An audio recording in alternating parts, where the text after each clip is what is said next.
What's up, everybody? I was lucky enough to be invited to the second flight for Halo Infinite, so we're going to take a little break from the COD content, and we're going to go through Halo Infinite. I'm going to do a little tour of the menu, then I'll jump into customization, and then I'll go into settings. I'm going to get the customization part out of the way because I think that's what more people will be interested in, and then I'll just kind of briefly go over the huge amount of settings that you can actually change to make this game tailored more to the experience you're looking for. So let's go ahead and jump into Halo Infinite. So this is the starting screen that you load into. You press enter to play or just click it. I'll be playing on controller, so I'm going to be terrible navigating with my mouse and keyboard. But then you log in and you come to the screen, you have multiplayer, so you can jump right into the social arena or the bot arena.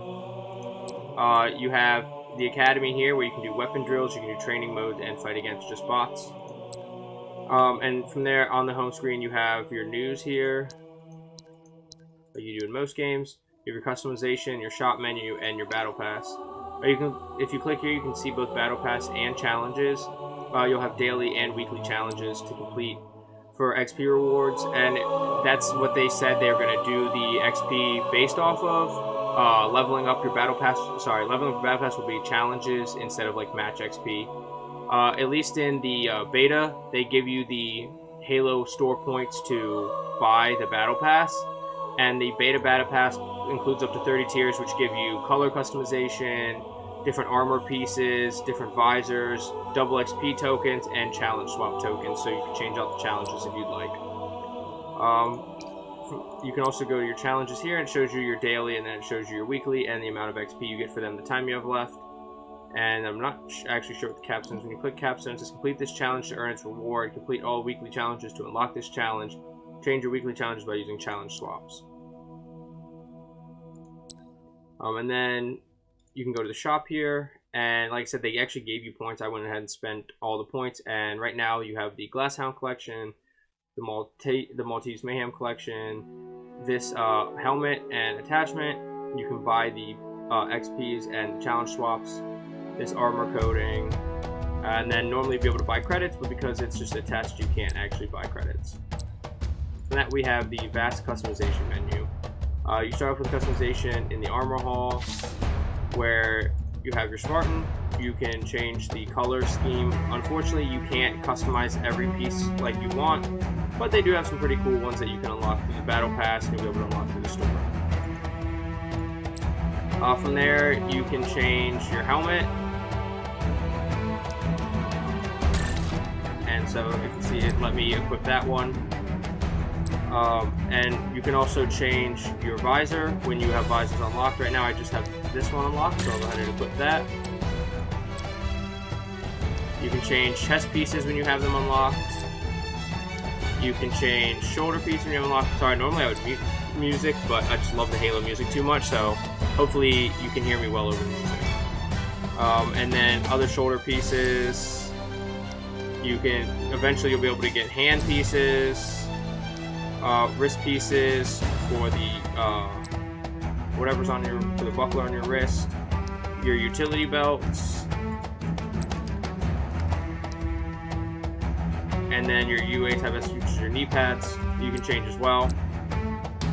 You can also go into weapons bench, and it gives you the option to put in skins for the AR, the pistol, the battle rifle, the commando, the rocket launcher, the sniper, the shotgun, and then I'm actually not sure what this Hydra is, but you can click on and change the colors for any of those weapons. I'll change the AR. I know I have a couple of skins for the AR.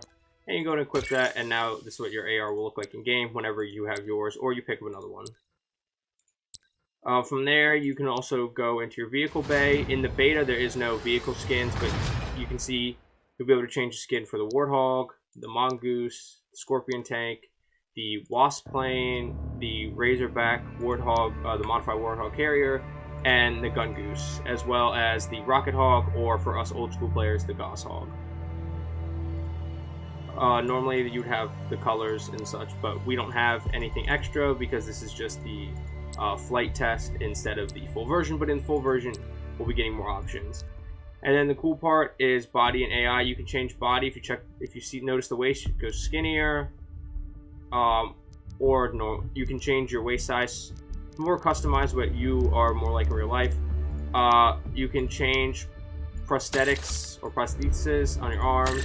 So, you know, they're just trying to include more people, and so people that have prosthetics can make their Spartan look more like them. Sorry, I was playing this last night. Normally I would run none. It just doesn't feel right running it when I don't have this ability. But you can change so you have prosthetics. So if you're somebody who has prosthetics in real life, you can feel more like your Spartans do. I know that was a big thing they wanted to focus on. And then you can change your AI models. Let's just try our best not to get killed, okay? So you have your default square one. Then you have Cirque. Heck of a choice, Spartan. And that's Cirque.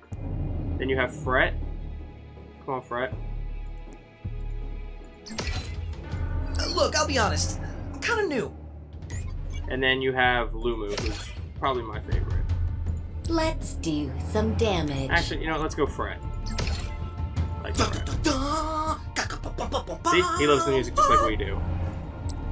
And then you can change your AI color. Green's my favorite color, so I'll stick with green, but they do have all these colors as well. And then in the full game, you'll be able to change your nameplate, your stance, and more in your Spartan ID, but unfortunately that's not available for the flight test. And then besides that, we can just go into the game settings. I'm on controller, so I'll mostly worry about controller settings. You have thumbstick layout, vibration on or off. Aiming, you can invert horizontal and vertical. You can invert the stick for flight. You can turn on hold to crouch, or you can turn it off for toggle. Same thing for zoom. For sprint, you have settings for movement assisted steering, maintain sprint, auto clamber, step jump. So it's just mantling while you're in the air, or set whether to reduce jump height when jumping onto low ledges. Then you can have your dead zone for your thumbsticks. Obviously, left being move being left, look being right. You can change the input thresholds for those. You can change the look acceleration and your sense. You can change your magnification. In this Halo, you can magnify your visor, so you can magnify on all weapons, and you can actually change that magnification. 1.4 as far as I would go. You don't really need 1.4. And then you can change your 1.4 sensitivity. And then you have your controls for on foot, jump, crouch and slide, sprint, fire weapon, use equipment, melee. You can actually change the bounding on here, but I'm not going to change the bounding. I'm just going to leave as is because I'm just someone who always played on default controls, especially because I have the scuff paddles. You can change all the vehicle controller binds, the grenade controller binds, the theater controller binds, the tac map controller binds. You can change all your keyboard and mouse settings the same, including all your keybinds, all your sensitivities, all the typical mouse and keyboard stuff. Just a little bit more interesting on controller. Then you have your video settings. You can change your field of view. I'm not sure about console. I know obviously on PC, since I'm on PC, that you can change your field of view. Borderless full screen or not. You can change your resolution, your minimum and maximum frame rate. I don't know why that's 41. Should be 165. VSync. All of these settings, quality presets. And if you don't want to go through all of your quality settings, you can just do a quality preset. And you can do stuff even reflections, depth of field, shadow quality, cloud quality, effects quality, decal quality, animation, terrain, simulation, flocking. One thing that I would definitely turn down is blur, shake, and then exposure if you want. The blur is anytime there's explosions, sprinting, using equipment, cinematic sequences. Same thing with screen shake. Exposure is the flash from explosion stuff. I'd probably turn that down. I would just left it on to get some full visual effect. Full screen effects, same thing, you can turn them completely off. Speed lines is definitely something I would turn off. They're just like white lines you see when you're sprinting, like faint whitish, bluish lines that are on your screen. I found them really obnoxious, so I turned that off. Then you can mess with the sharpening of objects, which I just chose not to mess with. Audio, you can change all the different volumes, including hit detection, effect volumes. You can change the sound mode for the dynamic range. You can turn on and off subtitles. Even change their font, their opacity.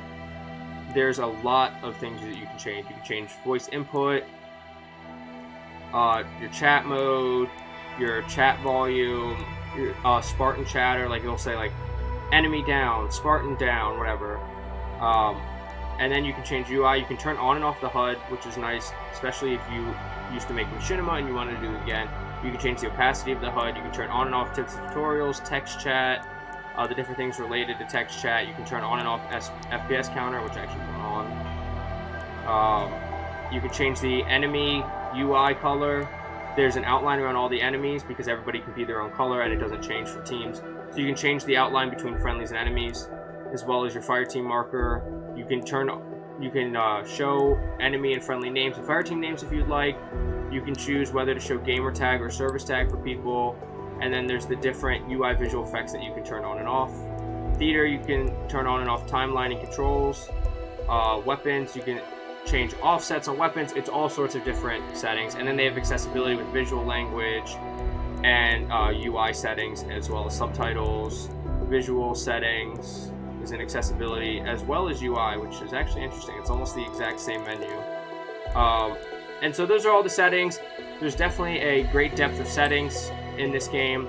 From the control panel, you can also see season progress, news, patch notes. If you need support, this will take you right to the Halo Waypoint support page, credits, and exit the desktop. But that is the basics of the Halo Infinite tour. If this video was helpful for you, don't forget to like, comment, subscribe, hit the notification bell for more. Downstairs, tell me what, not downstairs, down below, tell me what you're looking forward to, whether it's customization, gameplay, whatever. I'm very excited. I'll have my gameplay thoughts coming at the end of this weekend, probably tomorrow, maybe early next week. We'll see. I've definitely had fun so far, but as usual, I'll have my social medias linked down below, so please feel free to visit those. But I will see you in Halo Infinite, whether it's in the flight testing this weekend and next weekend, or if it's in the full release game. Have a great day. Bye.